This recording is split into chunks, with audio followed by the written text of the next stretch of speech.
Hi, my name is Maria Eubanks, and today I'm going to be talking to you about sex slavery.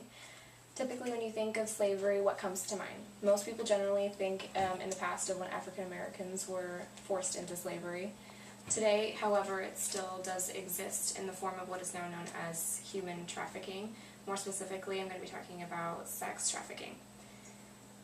Today, we'll be discussing who is involved within the process, how girls typically get into prostitution, and media's role in sex trafficking in the greater Seattle metropolitan area.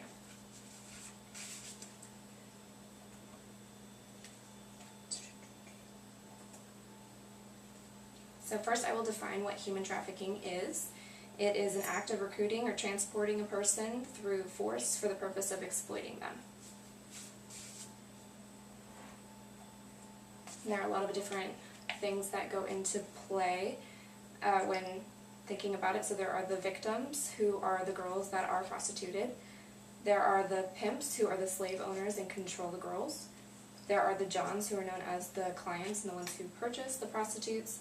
And there are also organizations that help to get the information out there about what's going on and also help to stop it.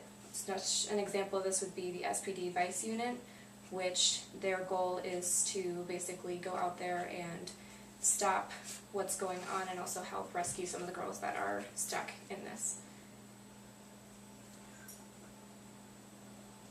So how girls get involved. The majority of the girls that typically get sucked into sex trafficking have come from abusive pasts. They are typically minors that are runaways. Pimps specifically target these types of girls in order to get them under their control. Jordan Klein, who is the executive producer from the documentary Rape for Profit, explains how pimps will oftentimes invest a lot of time into these girls. They'll pay for their hair and their clothing, their foods. It's not uncommon to spend 6 months to a year to bring them under their full coercion.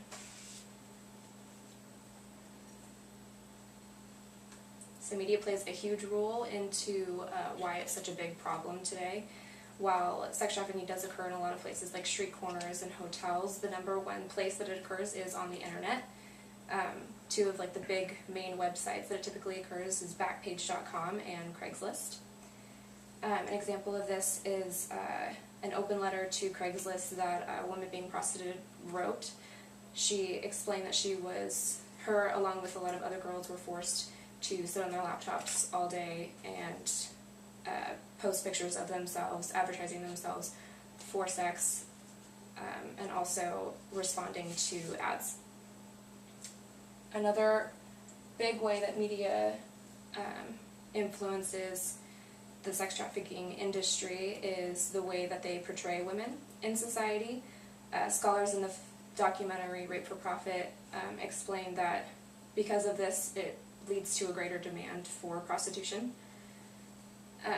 And a great example of that one of the scholars uses in the film is that 8 to 9-year-old Peruvian girls are dressed up in provocative clothing and pictured for Vogue magazine, which correlates greatly to why 50% of the girls in the industry are minors.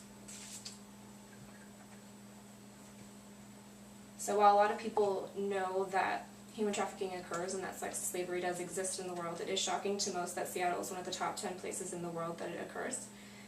You now know how it happens and how the girls get involved. Stay informed. I don't know.